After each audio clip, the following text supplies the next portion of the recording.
you say? I love Fanny Be Tender. I love Words. How can you mend a broken heart? How can you say there's one stands out? You can't.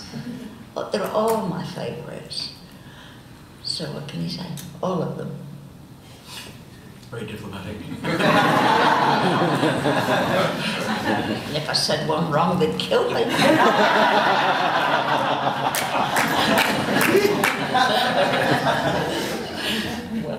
Barry, I've seen you in a falsetto for so many years. Yes.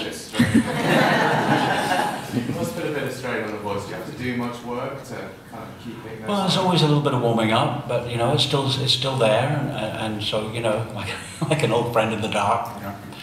And so I'll do a lot of like pop, pop, pop, pop, and play around with it and make sure the muscles work, and because it was something that I discovered years ago that not even by my own.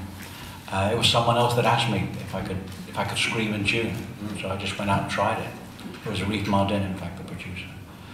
So I didn't know it was there, you know.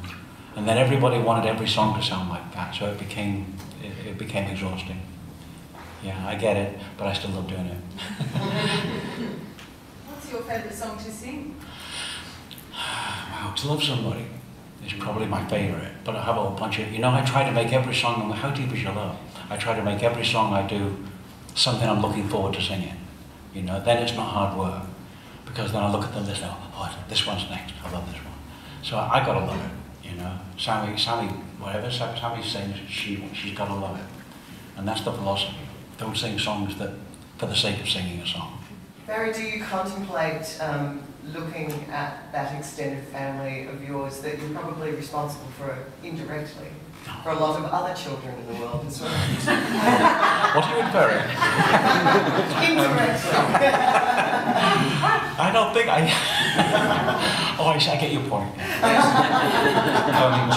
I don't know, you know, but I have met a lot of people that said, oh, you know, we fell in love listening to that song, you know, which is always very special.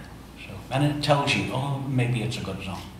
If I can just say one thing that I think is pretty cool, that we didn't really know until we had all rehearsed together, that there's one song in particular where the three of us, you know, we're singing at the same time, we're singing background vocals behind my dad, and I never knew that, you know, that they could actually blend like that and it could sound as great as it does. And so I think, for me anyway, being his son, it's pretty cool to see that as maybe far over here as I may be musically compared to him, that it actually all kind of flows into the same stream, you know, and it's pretty awesome, that for me anyway. So. Stephen, did your father ever command you to turn that record down? No, he just made me go to the other side of the house completely. No, he was always very supportive. Yeah, it was there were always all kinds of music in our house. It was never one kind of music. Yeah. You know, I always thought my dad was the coolest guy that I ever, you know. For me, I looked up to him incredibly. I don't know, I didn't think there was anything unique about it. I thought everybody's dad woke up in the morning and went and started singing songs when I was really little. And then I realized when I went to school that I was kind of unique. And some kids didn't get it or didn't want to get it, you know. They wanted to give it to me for it, you know, whatever. But the truth of the matter is, I was always proud of him and always thought that, you know, that he was far too humble. You know, I would always kind of toot his horn, if you know what I mean. So, you know, he's not a rock star. You know, I mean, he's a guy that loves. He's very passionate about writing songs. I want to say, I think the humor too, I think has been a humbling thing, just watching you guys always together. Yeah. They always kind of put each other into, but they had humor involved and all of it. Everything was funny and laughing and jokes. Yeah, and I mean, that's the lesson. They didn't take themselves seriously. The lesson. We laughed at everything. Barry, Chuck from Smooth FM. Your songs, the songs of the Bee Gees, are so positive, joyful and life-affirming and peaceful. What are the things in your life that give you joy and peace? My family, I mean my kids, you know.